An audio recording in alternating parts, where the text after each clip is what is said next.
बिस्मिल्लाहिर्रहमानिर्रहीम। अस्सलामु अलैकुम वरहमतुल्लाहि वबरकातुहू। Welcome back to my channel.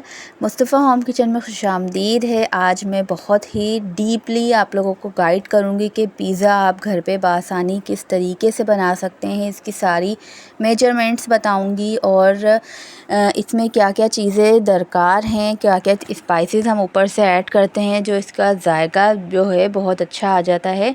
तो मैं ये भी आपको बताऊंगी कि आप बग़ैर ओवन के आप पतीले में बड़े से भगोने में किस तरीके से आप बड़े बड़े पिज़्ज़े आप बना सकते हैं। सबसे पहले तो हमें क्या करना है, मैं आपको एक मेजरमेंट बताती हूँ। एक कप, अगर आप लोग 1 कप या 1 पाव, अगर आपके पास मेजरिंग टूल्स नहीं हैं तो आप बाहर से 1 पाव तुलवा लें मैदा।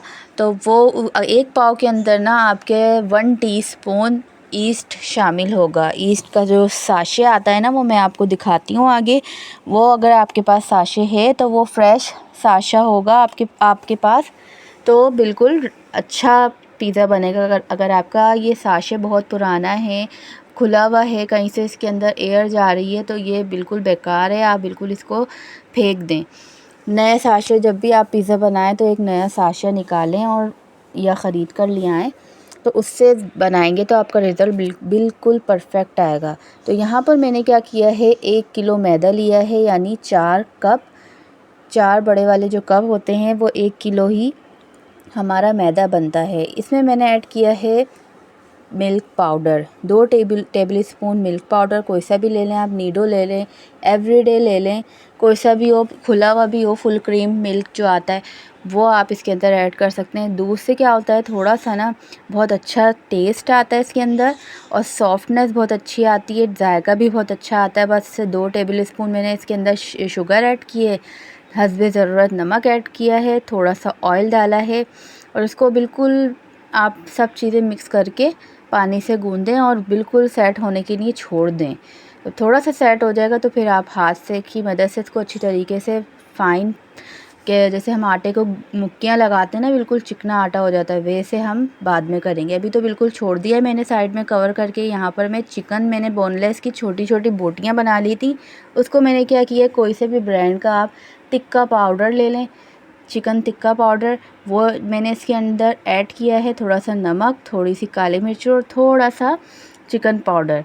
चिकन पाउडर नहीं है तो आप मैगी का साशे डाल सकते हैं, कोई इसमें हार्ड एंड फास्ट रूल नहीं है। यहाँ पर देखें अभी राइस नहीं हुआ है। अब यहाँ पर थोड़ी देर बाद मैंने देखा था ये बिल्कुल अच्छी तरीके से फुल हो गया था हमारा बाउल। तो मैं क्या करूँगी, इसमें इसको अच्छी तरीके से गूँधूँगी।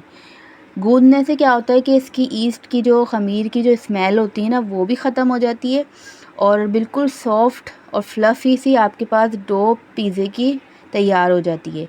इतना आपको हथेलियों से गूँधना है कि बिल्कुल ये स्मूथ हो जाए, इसके अंदर कोई भी गुठली ना हो, कोई हार्डनेस नहीं हो इसके अंदर, बिल्कुल सॉफ्ट स्मूथ आपके पास आटा रेडी हो जाए। और यहाँ पर मैंने इसको बिल्कुल स्मूथ कर लिया था, उसको 4 पीसेस में डिवाइड कर लिया था। 2 छोटे पीसेस बनाए थे, 2 बड़े, यानी 2 मीडियम साइज़ के मैं पिज़्ज़े बनाऊंगी और 2 लार्ज पिज़्ज़े बनाऊंगी। आप इसके अंदर 5 से 6 पिज़्ज़े भी, आप स्मॉल पिज़्ज़े भी बना सकते हैं। आपकी पतीले के ऊपर है कि आपका पतीला कितना बड़ा है और आपकी फैमिली कितनी है, आप कितना एडजस्ट कर सकते हैं चूल्हे के ऊपर। तो यहाँ पर मैं अच्छी तरीके इसको ना बिल्कुल रोटी की तरह बेल लूँगी। थोड़ा सा रोटी से ज़्यादा थोड़ा मोटा बेलना है आपको, जैसे पिज़्ज़े की डो होती है, रेडीमेड डो जैसे मिलती है बाहर। तो यहाँ पर मैंने अच्छी तरीके से इसको ना बेल लिया है। बेलने के बाद क्या करूँगी, मैं अपने पिज़्ज़ा ट्रे या पिज़्ज़ा पैन ले लें। अगर पिज़्ज़ा पैन नहीं है तो आप कोई भी पतीली का ढक्कन ले लें, उसके ऊपर भी मैंने स्मॉल पिज़्ज़े बनाए हैं, आपको मैं आगे दिखाऊंगी। और यहाँ पर मैंने इसको नीचे ऑयल लगा के और अच्छी तरीके से सेट होने के लिए रख दिया। जब तक मैं अपनी वेजीज़ काट लेती हूँ। वेजीज़ में सिर्फ मेरे पास शिमला मिर्च है और टमाटर हैं, और इसके अलावा आप प्याज भी डाल सकते हैं, ब्लैक ऑलिव्स भी डाल सकते हैं, ग्रीन ऑलिव्स भी डाल सकते हैं, जो आपके पास अवेलेबल हो, जो आपके घर वालों को, बच्चों को पसंद हो, वो आप इसके अंदर वेजीज़ ऊपर डाल सकते हैं। तो यहाँ पर देखें बहुत ही ज़बरदस्त सा मैंने टिक्के का ना